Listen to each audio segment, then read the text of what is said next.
If you like this video, please give it a thumbs up and hit the subscribe button as well as the bell to be notified of future videos. Thank you. Hello Internet, we are back. We have General Bornman with us, the former officer commanding Special Forces Brigade. And would you believe, after all these weeks, we're now getting to the Special Forces Brigade.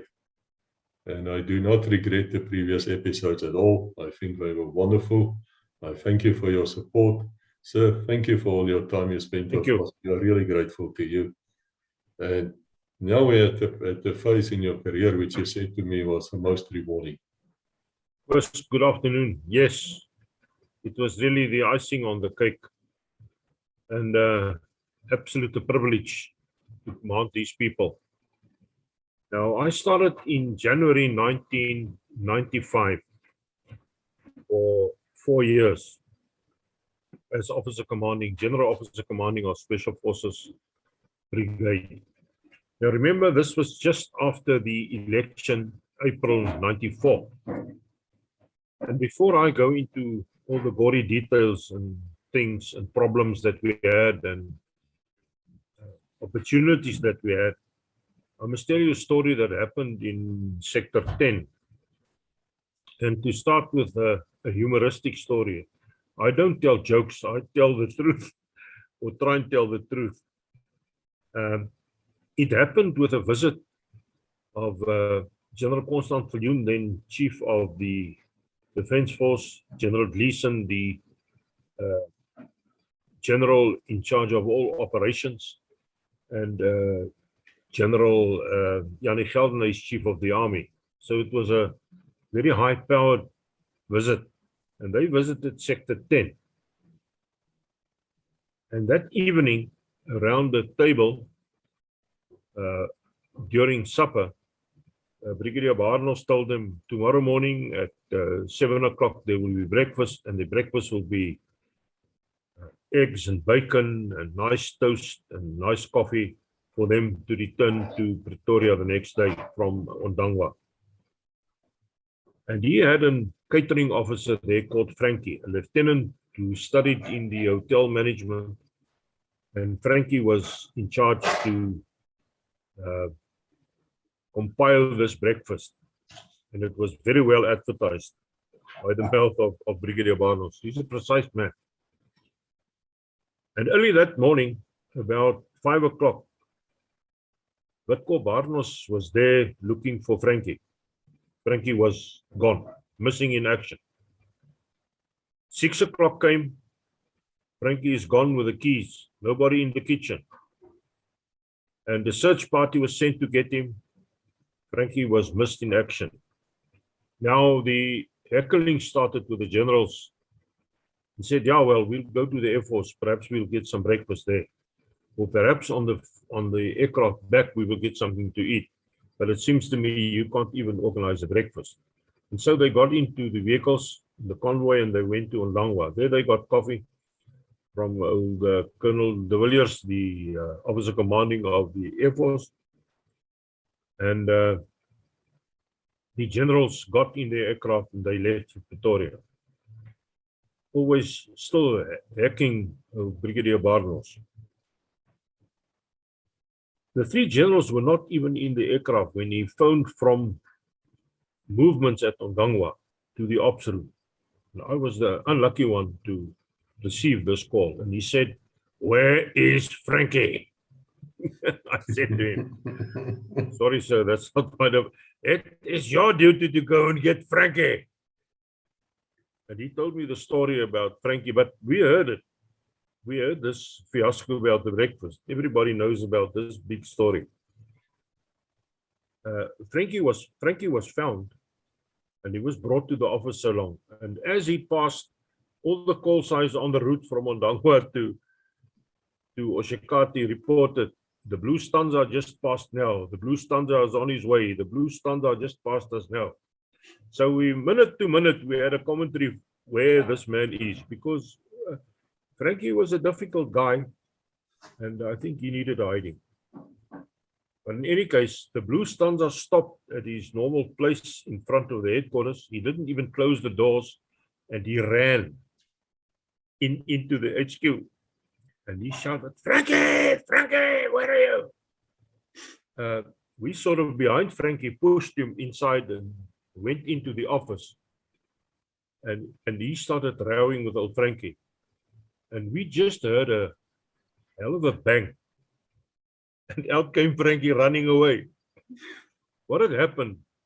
He had a plaque in his office, a leather strap mounted to a piece of wood, and he wanted to give Frankie a hiding, but Frankie pulled loose, and he cut his finger 8 inches on the corner of the table, and just blood all over, and Frankie's gone. And there he was standing. "Where's Frankie?" The blood pouring out of his finger. "Get the doctor, get the doctor." And we phoned the doctor, old Rinus van Rensburg. He later became Surgeon General, and Sister Jacobs, old Cell Jacobs, they came running with all the equipment to fit stitches, bandages and injections and these things, and they ran into the office. Now he sits, and he was a guy who liked his cigarettes, one cigarette after the other one, and then just "Bliksem, ina, Tina, Rinus, ina, excuse sister, apologizing for his words in pain. Okay, they injected it and they put in 8 stitches there. And he sort of calmed down, and they gave him a nice bandage and one of these black bandages that you can pull over, a leather bandage over the finger. And there he sat like Captain Silver with his one black finger. 2 o'clock, we found Frankie. And if I want to make a joke, we would say it's very close to the Angola border, but it wasn't. It was still in the HQ perimeter. And old Frankie, we pushed him into the office and we closed the office because we want to now listen to the second episode of the story. And what did our Brigadier Barnes do? He said, "Frankie, come and sit here." And Frankie was still shivering because he nearly got a hiding. And he said to him, "Frankie, I'm glad that you pulled away. Otherwise, they would have charged me in assaulting a junior officer. Okay, you are forgiven. You can go back and do your work." And Frankie came out as white as any sheets could be. And it was the end of the story. But yeah, you know, it's just a lesson in life. And I'm glad that he didn't hit old Frankie or gave him a hiding. But old Frankie, after that, he was absolutely tip-top. You know, you could call on him. But that beside. Okay. When I started in January 1995 as GOC Special Forces, it was a parachute brigade. And this was the politics who deemed it necessary to take away the name of Special Forces. But luckily later, after one very good operation, which I'll inform you now, changed into a Special Forces Brigade with units at number 4, Special Forces Regiment was at Langebaan, the Seaward people. Special Forces Regiment number 5 Special Forces Regiment at Phalaborwa, the airborne operators. And then 1 Special Forces Regiment was in Durban, which was the school, and also a nucleus of operators. Old SW Fourie, he came from Durban. And then we had the Special Forces Maintenance Unit, and a few smaller satellite units here and there. But these were the frame of the organization. Initially, we had severe problems. Politics again, rising his ugly head. The new government wanted women in Special Forces. How can there only be men? We were busy with the integration of non-statutory forces. This is APLA, MK, and the Azania and all other elements, non-statutory and statutory forces from the Transkei, Bophuthatswana, and from the Ciskei, as well as Venda. It was a difficult period. Everybody was feeling each other, but we kept calm and we maintained our standards. And people then entering into special forces from the non-statutory or statutory forces had to finish a shortened cycle. If they were parachute trained, we agreed to that because we trained most of them. But when it came to special forces subjects, they all agreed, and the integration committee agreed to a shorter cycle, but they had to maintain the standards. So that solved that problem very, very quickly. Women in special forces, we took the committee on defense to Langebaan, and when the people saw what the men were doing there, coming out of this cold sea water, ready to operate, jumping into the cold sea, operating. One of the members, and today she is the Minister of Defense, Minister Thandi Modise, said, this is not a job for a woman. And our whole argument was that we do employ women in special forces when it comes to signal working, logistical working, and intelligence working. But they go through a specific cycle and they are not classified as operators. And we need women in special forces. If a bunch of men go to a certain area, they've got short hair, they stand to attention when some people speaking, they all know it's military. But if there's women involved, accompanying the men, they think it's a group of yachties that is here in a certain area and looking after game or whatever the case might be. Study nature and these subjects as a camouflage for our presence of being there. So we quelled that one. Various women tried to pass the selection, but they did not. And the main thing was, person, I'm a father of 3 daughters. A woman's upper body is not strong enough to pull down the parachutes when you jump out with kit. You cannot control that parachute. That is unfortunately so, because the kit normally attached to one leg and you jettison it just before you land on the ground, really. And these harsh conditions that for 3 months you in the veld observing a certain target, it is not for a woman. Okay, in future, and I believe there are women that pass the parachute course and they receive their wings. I know that in America, it's a big thing, women jumping, and the whole company of women parachutists jump. That's fine. But when it comes to special forces, it is difficulty, and for selected operations, we can do that. So these were the problems. Our biggest problem was a lot of our guys resigned. I'm talking about qualified operators. And they went to executive outcomes, getting 3-4 times the pay.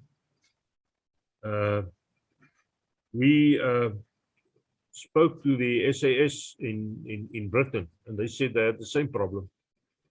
And their one golden rule was, once a guy leaves special forces, joining an executive outcomes or a similar organization, you don't take him back, because he's just going to be there for another operation. And when the opportunity arises again, he will resign again and then come back. And this was a problem. We lost really a large number of trained good men. And but this is the stance that we took in, and we survived. These are the negative things with the first period of my command. The positive things was, and let's focus on that, the world opened for us. We went to, and I'm going to mention the names, to the SAS in Britain, to the Special Forces in France and in Brazil. the people in Jordan and other Arabic countries, and we learned a lot from them. If you now take Africa at the moment with the Al-Qaeda problems, Al-Shabaab and Boko Haram, it was worthwhile dealing with the Arabic countries and understanding the situation there. And really, this is one of the very, very, very good perks of the integration. They also came over to South Africa and visited us. And it was only a pleasure to meet these guys. We learned a lot from each other. I've already discussed one incident where they ignored my warning of cutting farmers' fence. And I still stand with the situation. You can't compare special forces, whether we are better than the other countries. In a country, their special forces are the best. The comparison is like comparing apples to pears. So please, if that's one of your questions, I'll answer it again. Then came an opportunity to us, a grand opportunity. The South African Police Service also lost a lot of men, especially in the black community, due to politics. And it was a time when criminal gangs thrived. And the Commissioner of Police at these levels spoke to the Chief of the National Defence Force, and we were tasked to support the South African Police Services wherever we could.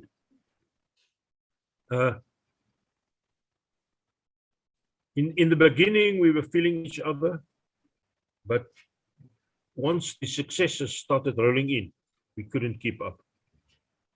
And our rule was, and I told the commissioner in 5 us, please, after each successful operation, we must have a photo of all the participants. And secondly, no parties with alcohol. I prefer tea, because to get these guys into Johannesburg is a problem. You know, they know all the hiding places and water holes, and rather give them cake and tea, and what they do after that is fine, but not at a specific function. This is just a little joke on the side, but we stuck to that. We supported the police in various operations, and the first one was against the Transkei Police, and this is actually what opened the door for special forces in South Africa. The police in Umtata, the Transkei Police, did not want to integrate with the South African police. They didn't want to become part of the SAPS, South African Services, and they muted. They covered all 3 entrances of Umtata, and there are only 3 main entrances into Umtata with a police roadblock, and nobody could come in and get out, and they started calling the shots. What we did, we had 3 C-130s. We loaded it with our teams and our BAT vehicles. We had the intelligence from the Eastern Province Command. Brigadier Toon Slabbert was there, about the 3 barricades that's there. And we went in to Umtata Airport. The airport was not guarded, or there was no interference with that. And in 3 teams, we moved out of Umtata. We had maps, everything, and even people who stayed in Umtata before. And we moved to these barricades. The first one, when they saw us coming, they fired with an RPG. Luckily, it was missed. And then they started firing with a machine gun. And we opened fire. We killed one. And we wounded another policeman. And that, of course, was the end of the story. That roadblock reported to the other roadblocks, rather give over. These guys mean business. And I'm telling you here today, after a good debrief of this operation. If it was normal troops, and I'm not degrading normal troops or infantry troops in operations, it would have been a bloodbath. Our guys could move quickly. We had the surprise, and it was a no-nonsense situation.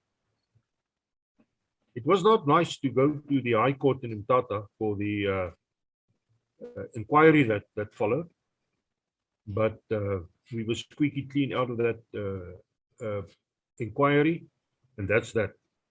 All the policemen were mopped up, taken to the airport, put in a hangar, and our people took command of the whole story, and the rest was left in the hands of the South African Police Service. And this first operation meant the world to us. The state president, Nelson Mandela, saw that special forces are there to serve the country, not to follow any other means. And this opened the world, and that's why we could return to special forces regiments and a special forces brigade. This was really a great victory for the whole of South Africa. Of course, then other operations that we had was to curb the cash and transfer operations of gangs. The first one that we had a great success was a guy called Fingers Rabutapi.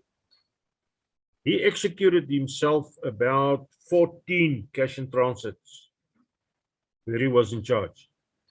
I had a personal vendetta against him because he shot one of my friends on the Heidelberg Road from Johannesburg, execution style.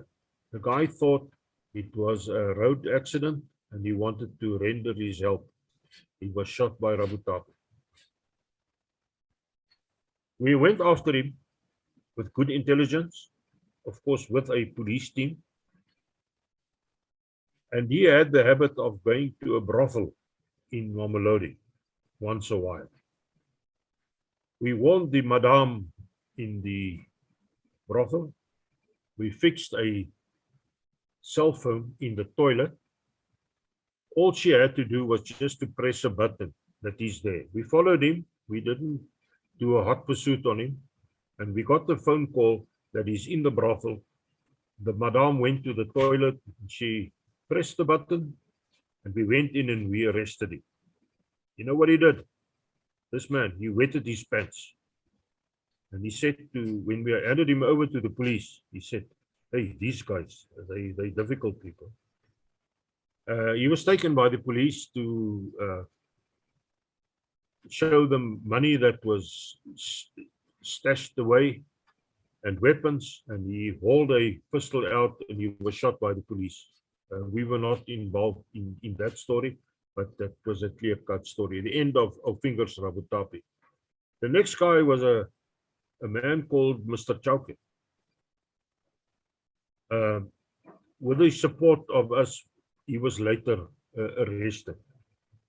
And we supported General Bushy Engelbrecht in this operation. Then I can also tell you that we dismantled 3 factories that manufactured drugs, nowhere else than on the Botswana side. What they did, these drug cartels bought these farms of old people and they went underground, under the surface of the house, and they established 3 at various places, drug factories. And now the police has got a very difficult task. You can arrest a guy for having the chemicals there, but you can only have a good case when you arrest him with the finished product, like for instance mandrax or whatever they prepare. And the people with the knowledge came from Botswana in the northwestern province. They went underground with these guys And we had guys that infiltrated them. They even worked in these factories. And when everything was ready, we arrested them. And I'm proud to say we demolished 3 of these factories that manufactured drugs, because it was a good job for them to make money in South Africa. Furthermore, we received information from the Scotland Yard that a certain group is sending chemicals through Africa by road on various vehicles, not all in one. Say, for instance, the substances of mandrax is made out of 9 chemicals. It's not all on one vehicle, because then you can add it together. We followed them through Africa, and when they got here and everything was ready, we knocked them, and we also stopped that factory. So on that side, it was very good. It was a good exercise for our operators to get more streetwise, because previously we were in the bush and we were operating on the borders of South Africa, jumping from aircraft, and now we were on our feet getting streetwise. Another very big milestone that I'm very proud of is the arrest of Mr. Sithole, Moses Sithole, Mr. ABC of killing people. He was a serial killer for killing about 70 women. He promised them a job. He took them into the fields. He raped them, and obviously they didn't get the jobs. They even paid him. We were really on his tracks, and in Germiston at the station,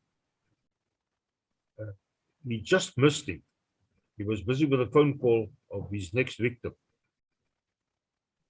And our guys got hold of him. He was shot by the police, not stopping.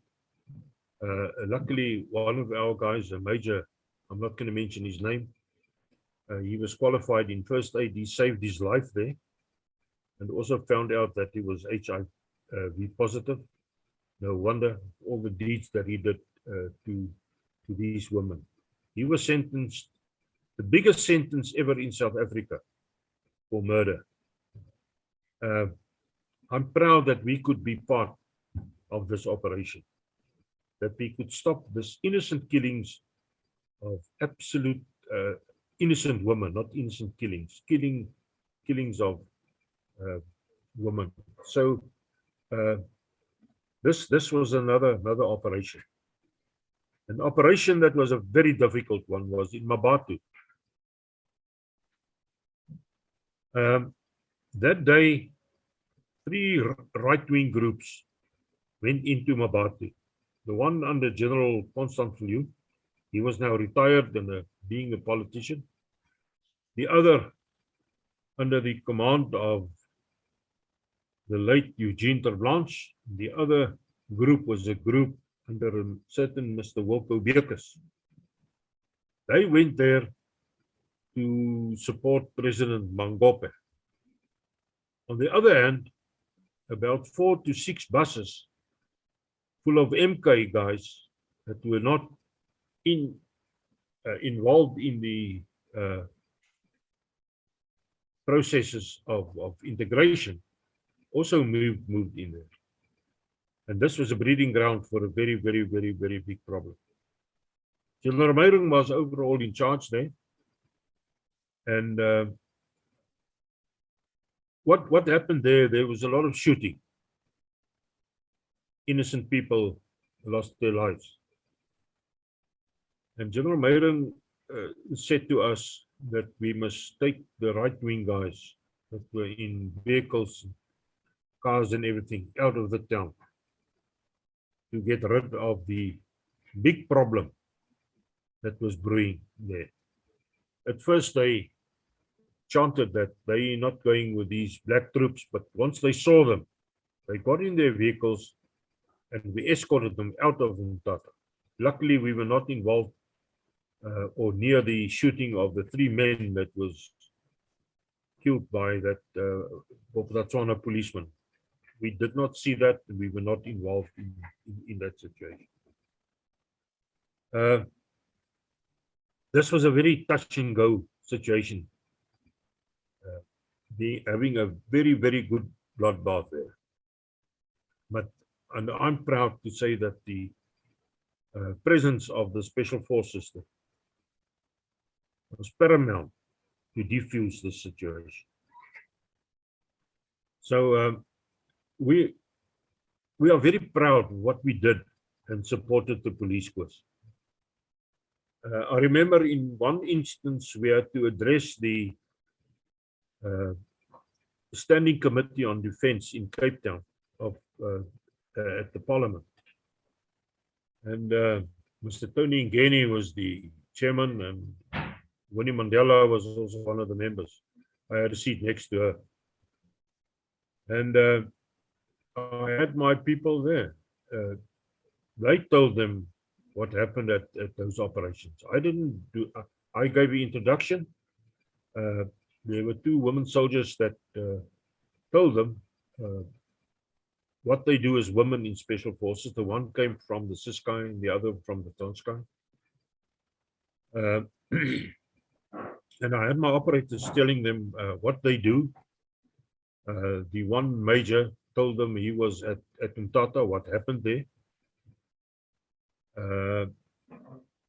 And we also told them what happened at Mabatu.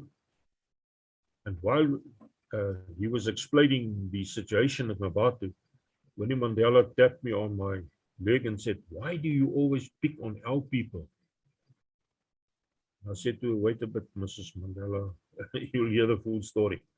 And when they told them what happened at Mabatu, she said, "Now I understand."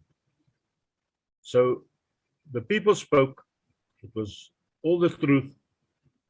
And I think we gained a lot of points there. Later on, I had a one-on-one discussion with Mr. Tony Ngeni as well. And I told him, we are not here to get involved with politics. We are here to serve the country. And by the briefings that he got, and I said to him, you can now go and speak to these guys alone. I'm not going to shadow you all the time. He was quite happy. Koos, are there perhaps any questions before I carry on with the training that we did and the integration training that we did? I really have a lot of questions, sir. You can start. Well, let us start by asking you, how were you received when you arrived as the new commander? If you worked with Special Forces before, were you sort of known to them? Well, yes. I was involved with them when they started. While I was in Messina, I had a lot of liaison with them, our training area. I told you the incidents of the major that, now major, retired, that went across. In the operational area, I was involved in all their operations. At the combat school, I trained their lieutenants to captains, their captains to major. One instance today, I walked in there.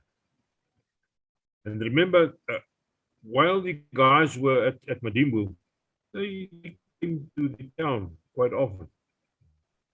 And all the fights, common dominator woman. And one evening, I was phoned that there's 3 soldiers and the police apprehended them. And I went there and I saw 3 of these young guys on the cycle. And well, they had a few good beers, but nothing bad. The one was, and I'm going to mention his name, Jojo Brains, and Blackie, and the third one, I can't remember his name.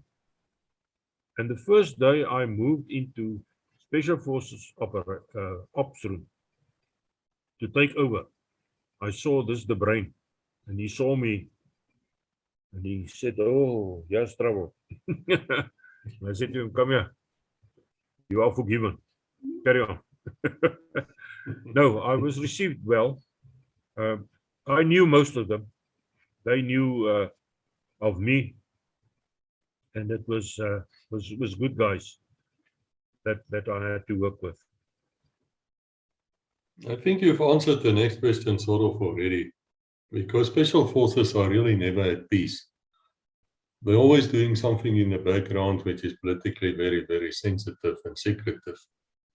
So I suppose in a certain way, so this was one hell of a sensitive command for you as well, for everybody. Oh yes, oh yes, oh yes, of course.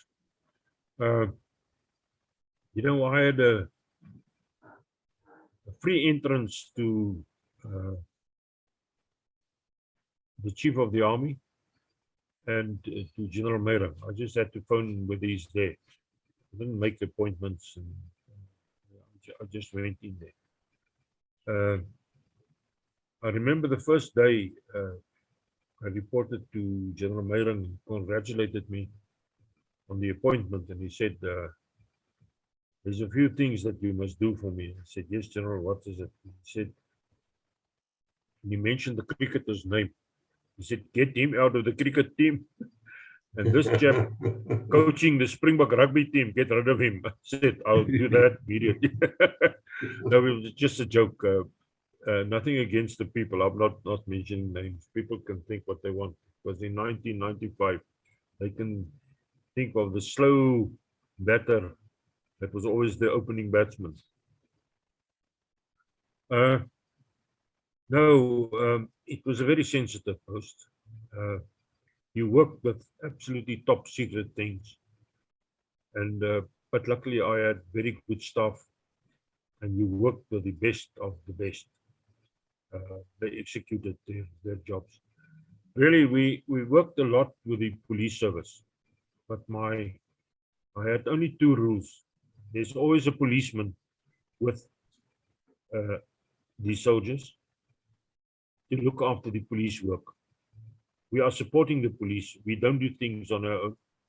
And secondly, this thing of tea and cake, no alcohol when there's a course photo to be taken. The guys really appreciated that the commissioner always came down and he thanked them. And it's now, of course, the police team and then the Special Forces team. We made friends there. And, if you look at the successes, there were instances where we didn't get success. I mean, that's life.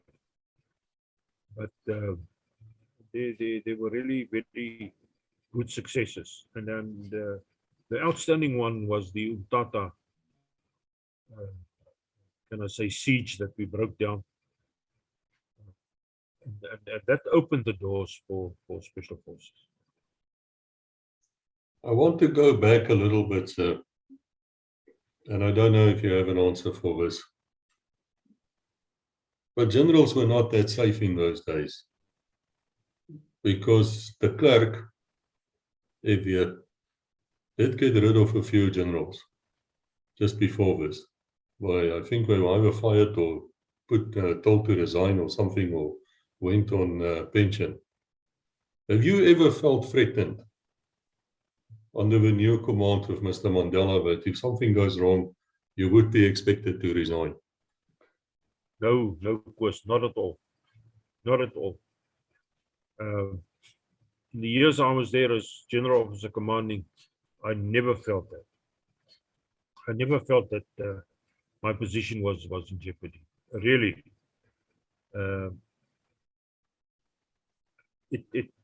I always had the support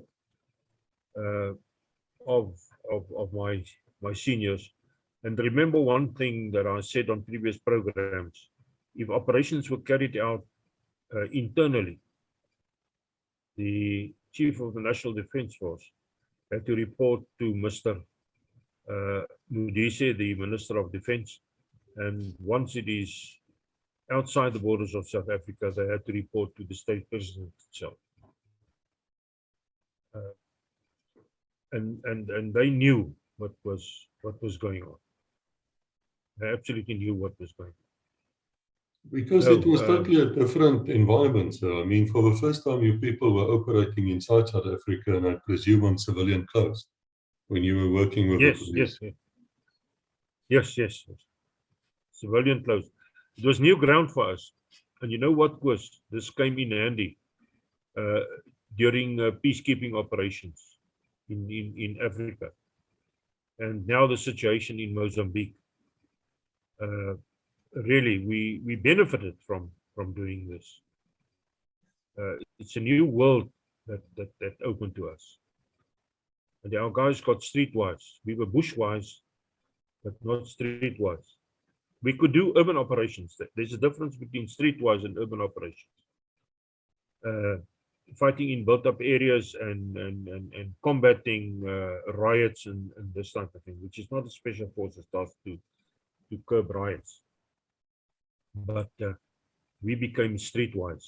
That we had to learn from the police. They were streetwise. The units you worked with in the police, would that be the special task force or just the detectives? Or combined group? Mostly detectives. I knew the officer commanding of the task force very well. And we cooperated with each other on various things, but we never operated with the task force per se. It was always a detective in charge of a certain investigation. Like for instance, Setole, we worked with the investigating officer, being a detective, obviously. And the same with all these other operations. When it came to Rabutape, there was a warrant officer in charge of the investigation to Rabutape's doings. And regarding Chauke, it was General Bushi in person that we coordinated with, Bushi Ingobra.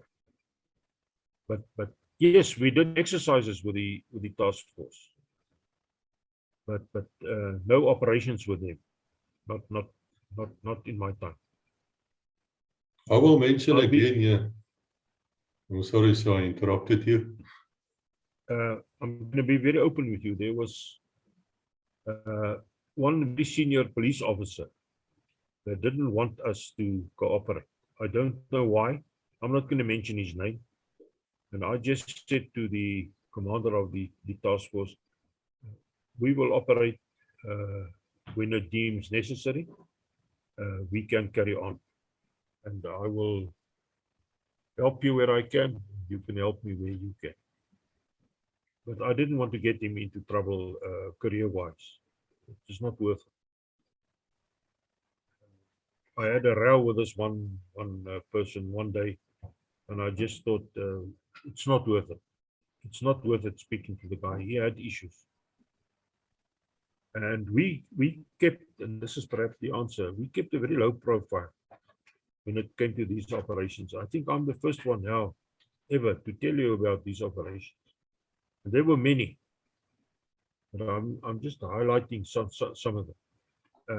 The due must go to the police. We supported the police. And you know, at that stage, it wasn't good news for the country to know that the police are supported by the special forces. We didn't take the glory of these operations. We kept quiet. We kept a low profile for the good, absolutely for the good. Well, I think there's a book waiting to be written about this phase. So I really think there's a lot of people who would want to know more. I just want to say something regarding the female paratroopers, which you find in many armies. It's a different thing to do a clean fatigue jump, static line, where you basically just go out of an aircraft. I'm tempted to say so what. But when you look at the loads being carried by special forces and what happens after they actually get on the ground, then I can quite understand the problem of upper body strength for a female to become an operator. Absolutely, Chris. And you know, the aim of paratroopers, as well as special forces, with the tactical mobility you get from the aircraft, you are dropped behind enemy lines. That's not a place for a woman. Honestly, we don't sacrifice our women in that way. But operations in the city, streetwise operations, and all the supporting they can do, as I mentioned, yes, there is place for them. And we've got some good women. I had some very good operators operating in that field. I suppose when those soldiers, the Special Forces people, arrived to escort these right-wing people out of Mbatu, they would have been in uniform for once. Full uniform. But Full combat uniform. uniform, sir, not step out. Combat uniform. The And combat uniform, where did you get them at camouflage, quickly? our people. Yes, how we did they flew so from, quickly deployed? How did you get them there? By aircraft from Waterkloof. We put into a C-130 four bat vehicles with a crew, and there were 3 aircraft, and they landed there. And later in the debrief, one of the groups started laughing over the radio. Look at the aircraft. They can land, but they can't get here. But little do they know, they've got vehicles. They thought it's going to be a foot charge or whatever the case might be. All this happened, in a matter of 3 hours. Yeah, I'm impressed. We just got the guys together. We had early warning of the problem. We got the guys together. They were briefed. And my Colonel Julius Engelbrecht, he passed on. What a nice guy. He was in charge of the operation, and the command, officer commanding, Toon Slabbert, he was in charge in Mthatha. And as I said, this was the icebreaker that we could do. And I want to emphasize again, if it was regular troops, a bloodbath would have been there in Mthatha, which we couldn't afford it at that stage of the integration. What's your opinion, sir, of these right-wing movements? Because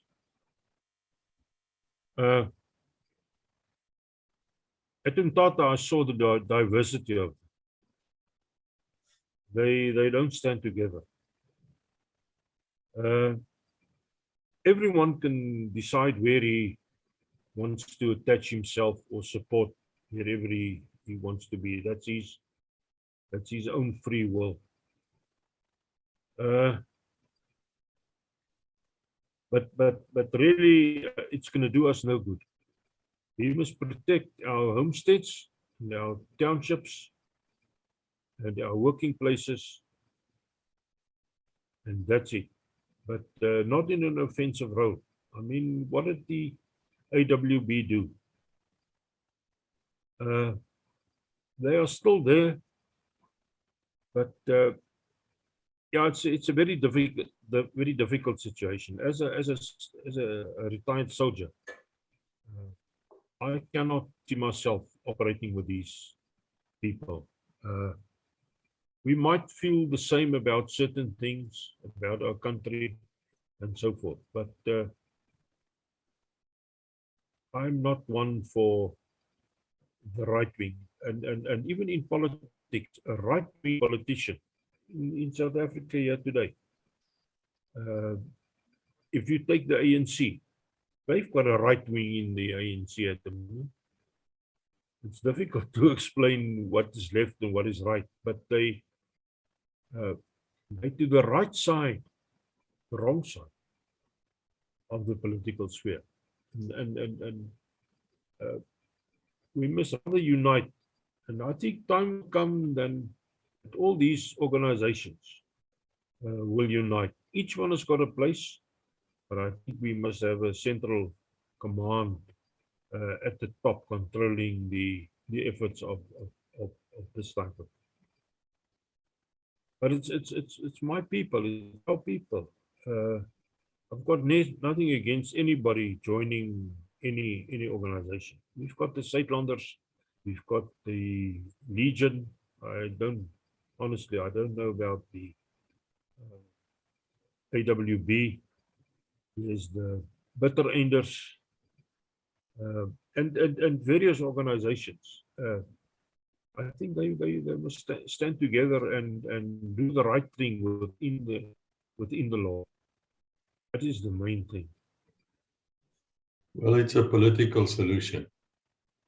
It's not a solution you're going to find over a barrel of a gun, and especially not if the other side have rifles and tanks and an air force and a disciplined army. You're not going to win that fight, to be brutally frank. No, it is so. How were you after the borders opened? So you were talking about the British SAS and Brazilian guys, all very good, French, very good, Special Forces. But were you involved in Africa as well on training missions? Were you received well? Yes. I went over to Zimbabwe, knowing the situation there very well, and I think I've told you about my visit to Tafi Matsonze, a good guy, to their parachute school and all their units. They had saw their training, and speaking to their army commander, who's now the vice president. But we were received very well as a white guy. They received me. Obviously, they must have done their homework because they knew a lot of me. But remember, for 6 years, I was in Messina, cooperating monthly with the ZCIO and with their defense force and their police. That opened doors in that situation. With Botswana, we never had exercises with them. I met them for the first time with the Lesotho situation, which I'll come back to just now. Operation Bolias. And then we met guys on courses from Malawi, from Zambia, the Angolans, and even the SWAPO guys that comes on courses here. So we meet with them, and it's on a very friendly basis, and we are received well, especially if you start talking the guy's language or just greet him in Kwanyama. Immediately you've got a friend, and then after 10 minutes your vocabulary dried up because you don't speak the language every day. But just to greet the guy and to respect him. We were received very well wherever we went. In Africa, in Brazil, we were received very well. And we also received them here well. In Britain, no problem whatsoever. The French, great people. And in the Arabic world, especially Jordan, you couldn't get better. And so what would happen? I'm a bit fascinated here. What will happen if, say, a Special Forces team from Jordan or Britain arrives to train with your people? Would they be flown in sort of secretly and then they are met? Or how does this work? No, of course, it's all over. They come in by normal airlines, and they operate in their uniform. We don't put them in our uniform. They come here and they operate in our environment, but in their uniform. And they wear their insignias, their badges of rank, no problem. So you would, as a commanding officer, welcome them, or are they not that important? No, I welcomed every group of guys coming into Special Forces and doing with us. To receive them at the airport, it's not a problem. No, various guys came on courses from Brazil, a lot from Jordan came on courses, and we received them very, very, very well. You said that at the end you have a function with them, and that's that. And remember, especially with Jordan, the now king, Majesty Abdullah, was the OC, the General Officer Commanding of the Special Forces. You can speak to him. You see that leak is there. Yes, I think you did explain to us once about somewhere in Africa, Congo or someplace where, because of these links with different special forces teams could It work was in the together. Congo, yes. Yeah. Evacuation. Yeah, we all work together and it's on first name terms. You know, it's not only the bossmans that must meet each other, the guys on the ground, the majors, the captains, and even the NCOs must know each other. If you say you learned from them, sir, does it mean that they were open to explain their views as well? Or was it more formal than that? No, they opened their views and they and it also didn't hide, well, some of the equipment they hid from us. But it was open, the advantages of certain weapons that they use and the disadvantages, and the same with us. And we also took them to the NEL and Arms Corps to see whatever we can do, and certain businesses came out of that. I just didn't get a commission from that. That's the only thing. But I think in the new South Africa it would have been different. I didn't get a commission. That I only say in jest.